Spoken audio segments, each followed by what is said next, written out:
Oi, gente, tudo bem? Começando aqui o plano semanal 2. Dessa vez o negócio está complicado. O tema é bem complexo. Eu espero que eu consiga explicar o bagulho direito para vocês. Eu tentei fazer uma representação aqui no slide. É, Bom, e vamos lá então. O que acontece? A gente começou falando na aula passada do tema do dogma, aliás, central da biologia molecular, que era aquela história lá. O DNA pode ser transcrito em RNA, que pode ser traduzido numa proteína, mas o DNA também pode se replicar, certo? E é dessa replicação que a gente vai falar hoje. A transcrição a gente vai falar depois e a tradução também, certo? Mas o foco hoje é a replicação, que e como ela ocorre, né, nos procariontes principalmente, depois a gente vai falar um pouco mais de plasmídio e depois de PCR. Eu não sei se eu vou deixar tudo junto na mesma aula, porque eu acho que talvez fique muito grande. Aí eu acho que talvez seja melhor separar. Bom, mas veremos, né? E então, tá. A replicação. Para ela acontecer, a gente precisa abrir as duas fitas do DNA. Que nem imagina que eu fiz essa representaçãozinha aqui do lado. Imagina que essas fitas aqui, deixa eu ver, cadê? Essa fita aqui é azul, essa fita vermelha é essa vermelha. Beleza, fácil, certo? Certo. Para a gente replicar, a gente precisa abrir essa fita. E aí, o que vai acontecer? Uma vai dar origem a um DNA e outra vai dar origem a outra molécula de DNA, certo? Então, o que acontece? Uma molécula vai dar origem a duas. Como assim duas? Uma, uma fita vai juntar com uma nova, e aí isso daqui vai virar uma molécula nova, e a outra fita vai juntar com outra fita nova, e vai virar outra molécula nova. Por isso que a replicação ela é chamada de semiconservativa. E é semiconservativa justamente porque vai ter uma fita velha e uma fita nova, sempre. Sempre, certo? E aí, olhando aqui de novo, né, só recapitulando a imagem. A fita fechada vai abrir, aí essa azul vai juntar com uma nova, que nesse caso é rosa, e essa vermelha vai juntar com uma nova, que nesse caso é a roxa, certo? E aí pronto, agora a gente tem duas moléculas de DNA. Tá, mas não é tão simples, certo? Como isso acontece? A gente falou que a fita tem que abrir, certo? Certo. Então, tem lá o DNA, uma enzima vai passar e vai abrir. Essa enzima, ela é chamada de helicase. E o que que ela faz? Ela basicamente vai quebrar ali as ligações de hidrogênio. Lembra que eu falei que entre os nucleotídeos tem ligações de hidrogênio? Então, vai quebrar as ligações de hidrogênio que ficam aqui no meio, que ligam os nucleotídeos aqui no meio, e aí vai abrir as duas fitas, certo? Depois que a helicase abre as fitas, pode começar a replicação, porque aí cabe alguma coisa aqui, né? Porque antes não cabia nada entre as fitas. E aí, novamente, como isso acontece? Vamos lá, a gente tem a fita aberta, certo? Aqui a direção dessa aqui é 5 para 3. Lembra que a síntese sempre acontece 5 para 3. Lembra dessa história aí, que é essa história muito clássica e não vai mudar por enquanto, certo? Certo. Essa daqui, que é 5 para 3, o que acontece? A gente vai adicionar ali os nucleotídeos e pronto, vai fazer uma fita nova aqui com base nessa velha. E aí tá fácil, né? Porque assim, no sentido 5 para 3, não tem que fazer nada de muito especial, já que a gente vai conectar aqui no sentido certo mesmo. É, é isso, a gente consegue trabalhar aqui com esse sentido normal da fita. Mas a gente tem outro lado, e o outro lado ele supostamente seria 3 linhas, 5 linhas, né? Porque ele é o contrário do outro lado. E aí a gente faz como então? Porque, que nem eu falei, não existe síntese de sentido 3 linhas por 5. O que que a gente vai fazer? A gente vai basicamente colocar um negócio lá na frente e vai voltando. Vai colocar um negócio lá na frente e vai voltando. Por quê? Esse voltando é 5 linhas, 3 linhas, certo? Então dá pra gente ir voltando normalmente. Então a gente bota um ponto de partida um pouco mais para frente e vai voltando, porque o voltando é o sentido certo, né? É o sentido que a gente já conhece, é o sentido 5 linha, 3 linha. É, E aí justamente por isso, ela é ao contrário? É, mais ou menos. Por quê? A gente vai colocar o início vai ser lá na frente e aí ele vai voltando.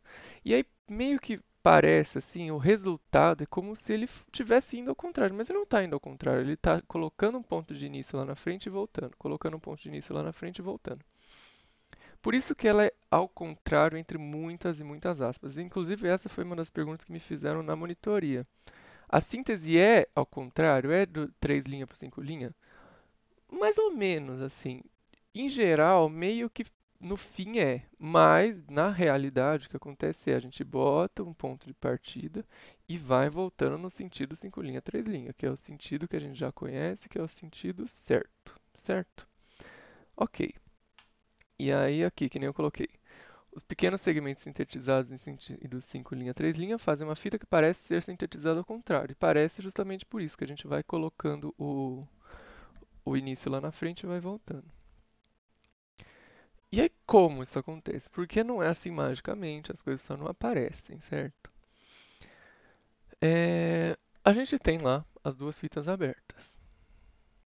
E aí, uma grande proteína que vai participar desse processo é a DNA primase. Primase vem de primer. Eu falei um pouco de primer na última aula. Primers, eles são pequenos fragmentos de RNA. E eles são compostos por alguns nucleotídeos. Aqui eu vou estar representando por um só, mas eles são alguns, certo?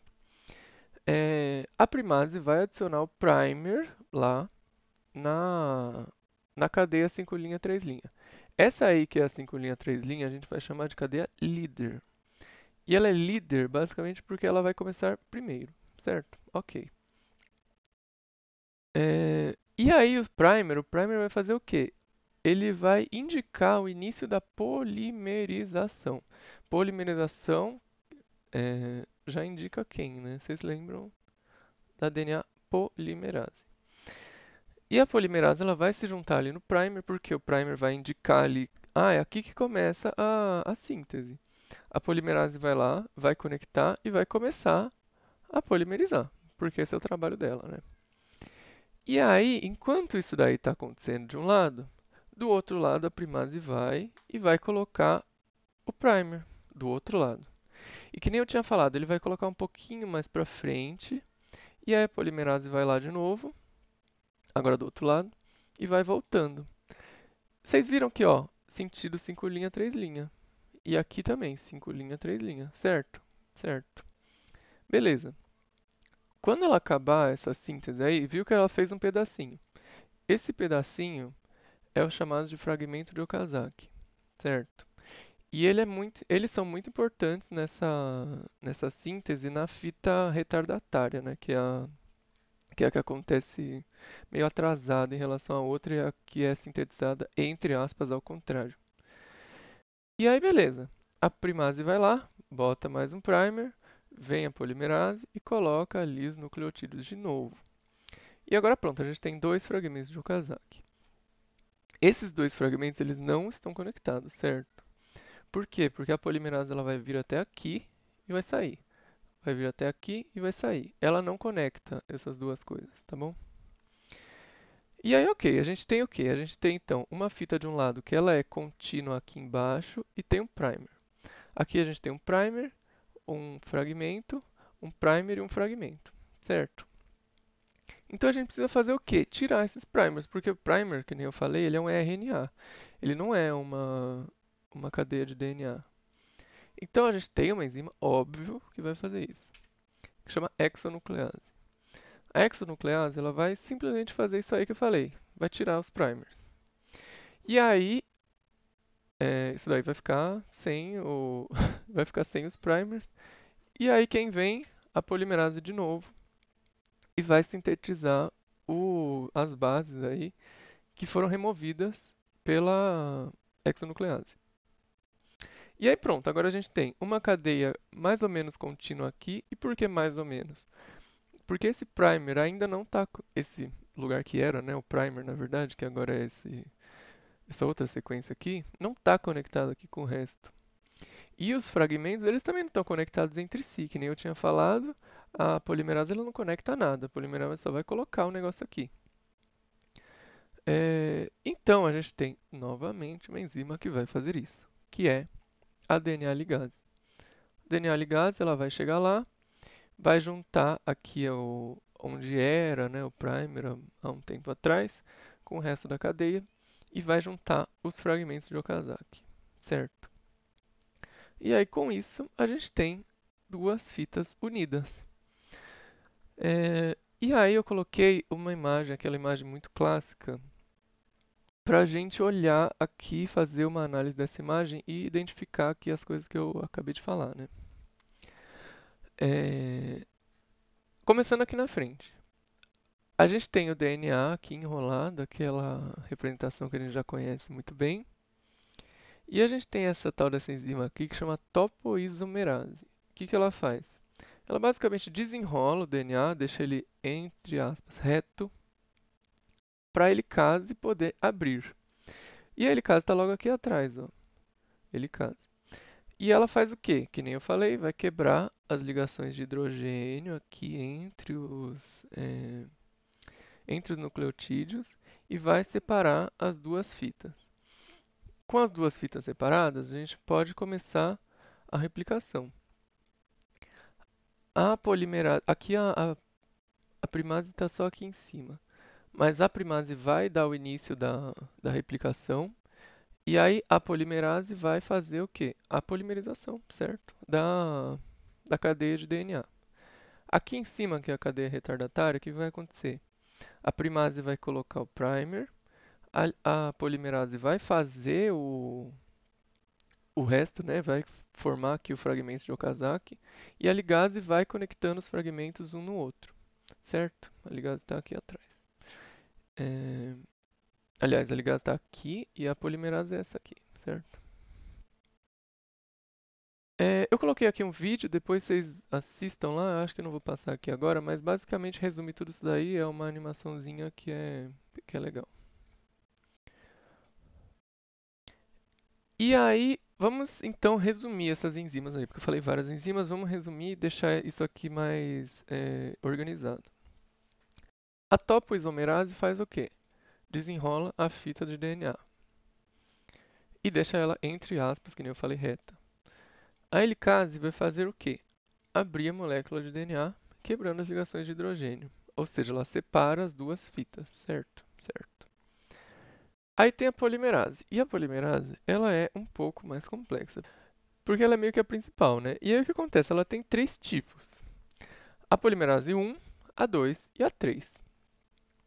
E aí vamos falar sobre esses três tipos de polimerase. A polimerase 1, 2 e 3 vão fazer o quê? Polimerização. Esse é o trabalho dela, ela faz isso. E além disso, elas vão ter uma função de hexonuclease 3 para 5. O que é hexonuclease 3 para 5? Vou falar em breve. E além disso, a polimerase 1 tem a função de hexonuclease 5 para 3. Essa função de hexonuclease 5 para 3 é aquilo que eu tinha falado de retirar os primers, certo? Que tem aqueles primers lá. A polimerase, já que ela tem essa função de hexonuclease, ela faz isso ela mesma, não precisa de outra enzima só para isso, certo? E aí, o que é essa função hexonuclease 3 para 5? Porque só de ver assim 3 para 5 a gente já fica chocado, né? Como assim 3 para 5? É um negócio ao contrário? É. E como assim ao contrário? Ela faz o quê? Se ela vê que ela colocou uma base errada ali, um nucleotídeo errado, ela volta, e esse movimento de voltar, né, que é o 3 para 5, ela volta, tira aquele nucleotídeo errado e coloca um certo. Ok? Ou seja, a função hexanuclease 3 para 5 é uma função de reparo. Justamente por isso, ela vai voltar, trocar o nucleotídeo errado pelo certo. E aí a 5 para 3 é só a remoção dos primers, que nem a gente já tinha falado. E o que acontece?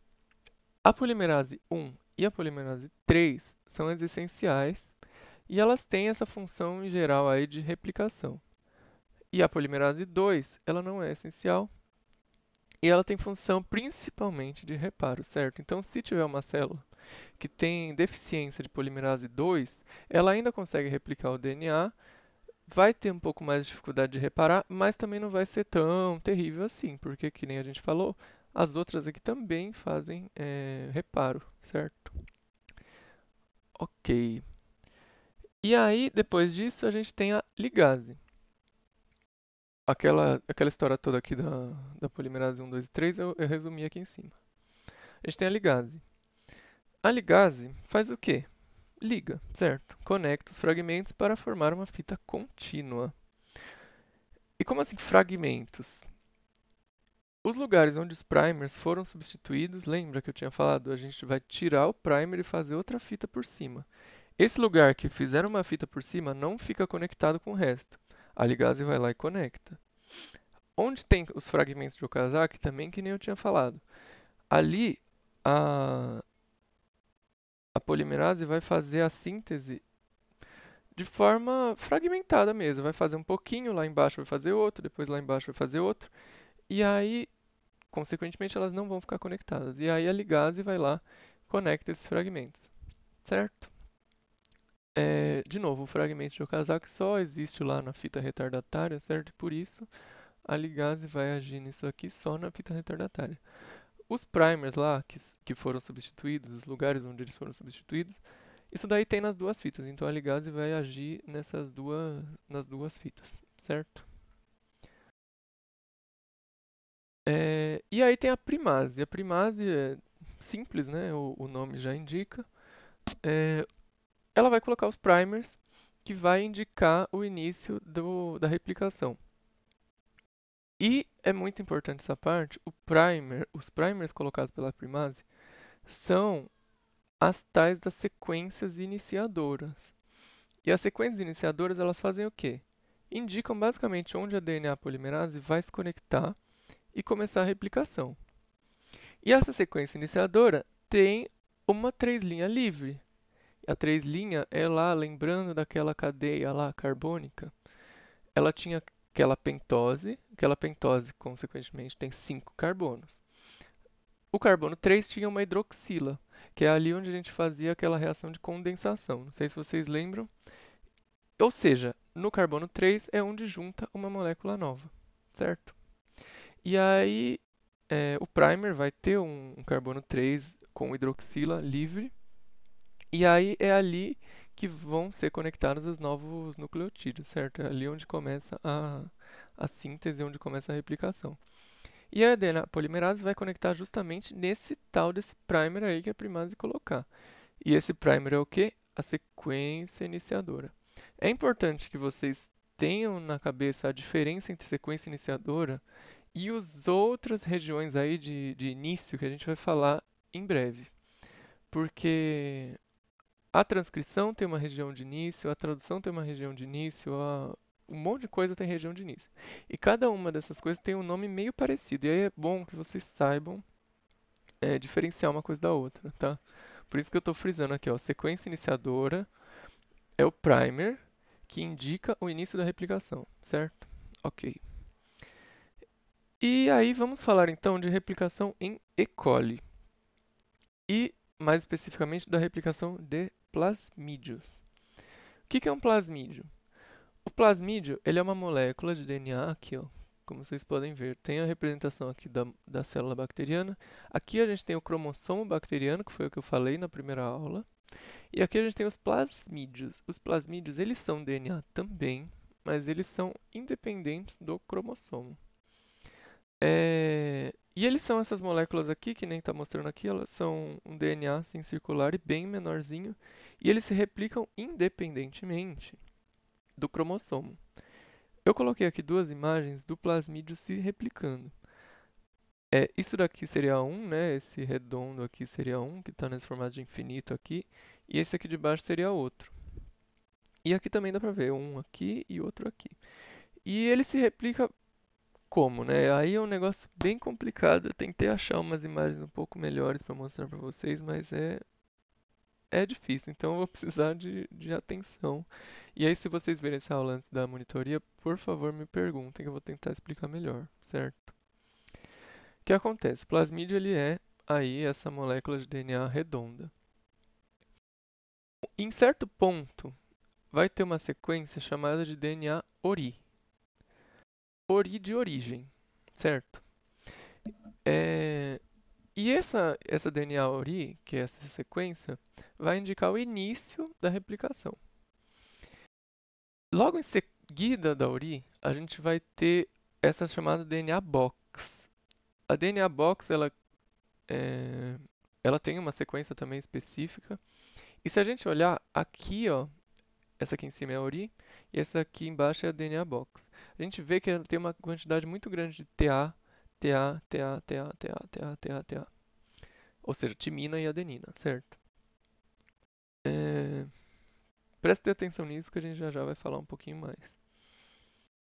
E aí, a gente vai ter uma proteína que chama DNA-A. Essa DNA-A, ela vai ligar no DNA box. E ela vai fazer o quê? Ela vai pegar esse plasmídio aí, esse negócio redondo, e vai super enrolar. E é difícil entender isso, mas imagina que ela vai pegar ali o DNA, que ele já é enrolado, e vai enrolar mais.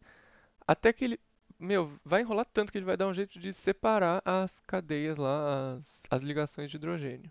Certo? Mas ele só vai fazer isso aqui no começo. E aí como isso acontece? Isso acontece que ela vai enrolar essa parte aqui que tem essas ligações T com A. E as ligações T com A, elas são mais fáceis de quebrar. Por quê? Porque elas só têm duas ligações de hidrogênio. Eu falei disso também na primeira aula, se vocês precisarem, retomem lá.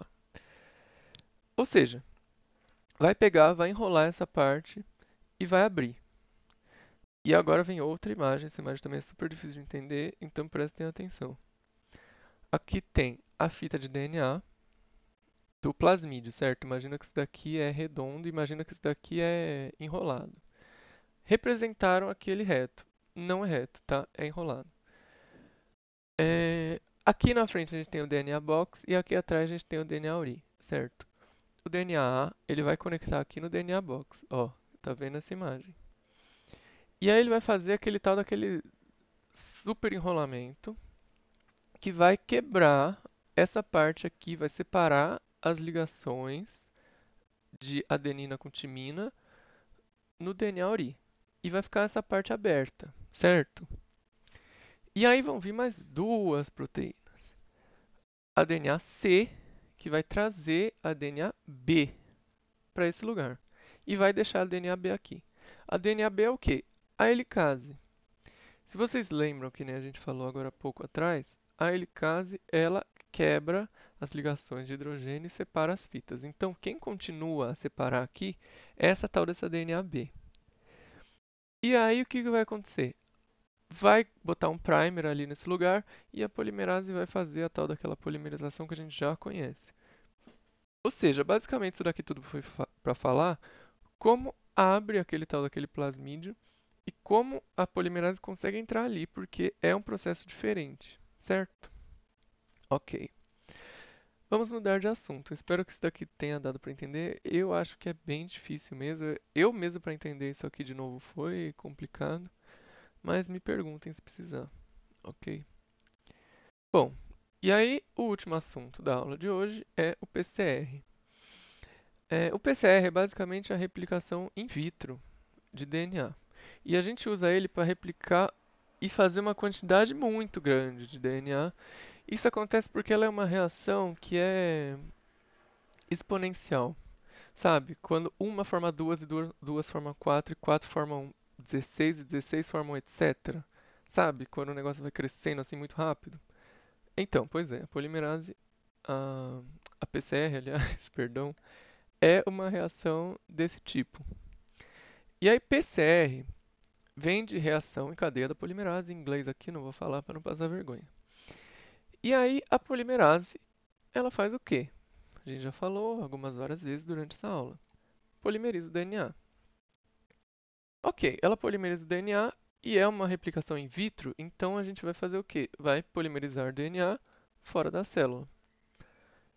E aí como a gente faz isso? Porque como a gente está fora da célula, a gente não tem todas aquelas coisas, aqueles DNTPs, aquelas enzimas, tudo aquilo que a gente tem que dentro da célula, certo? Então a gente precisa fazer o quê? Adicionar os insumos para fazer essa replicação.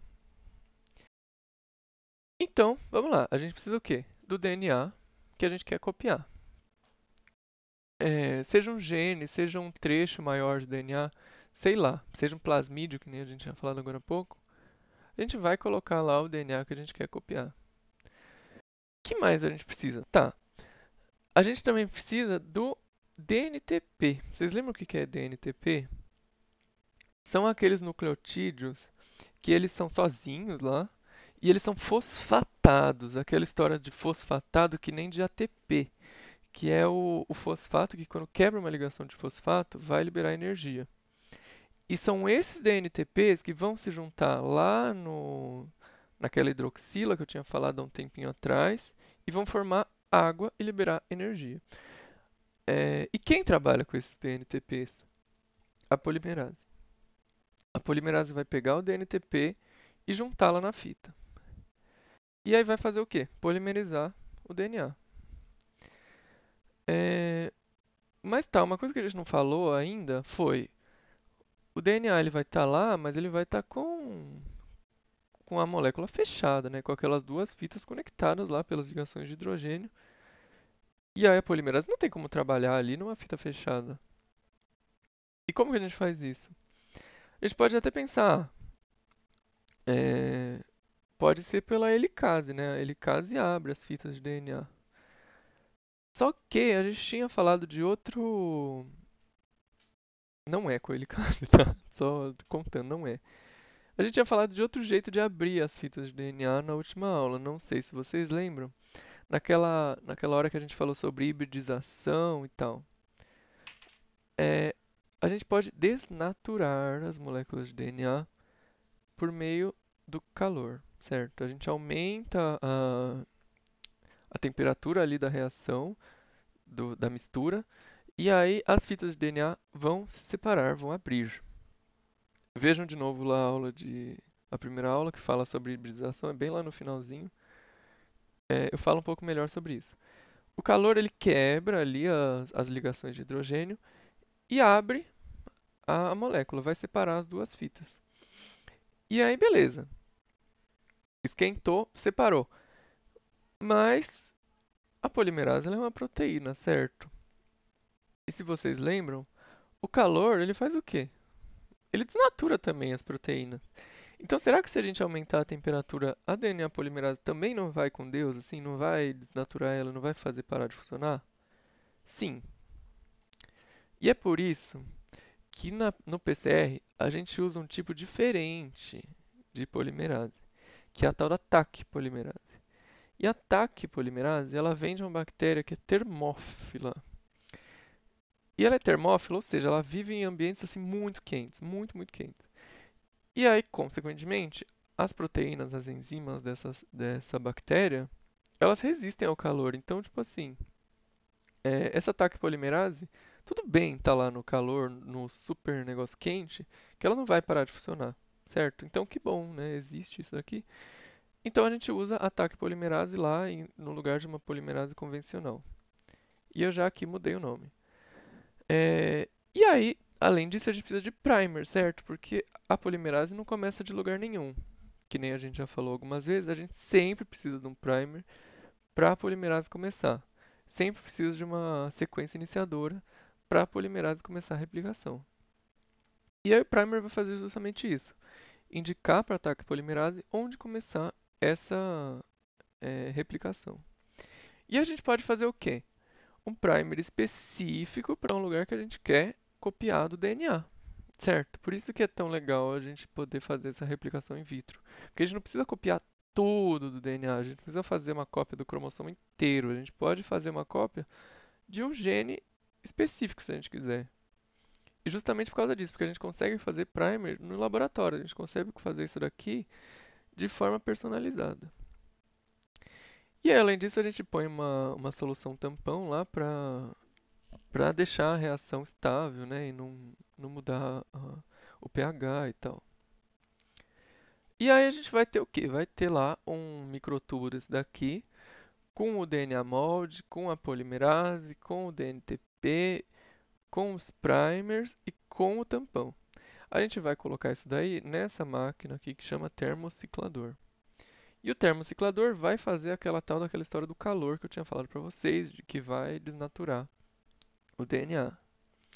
Isso é feito em ciclo, né? Que nem fala aqui o nome ciclador e que nem fala aqui o chain reaction. É, E aí o primeiro passo desse ciclo é aumentar muito a temperatura para abrir as fitas de DNA.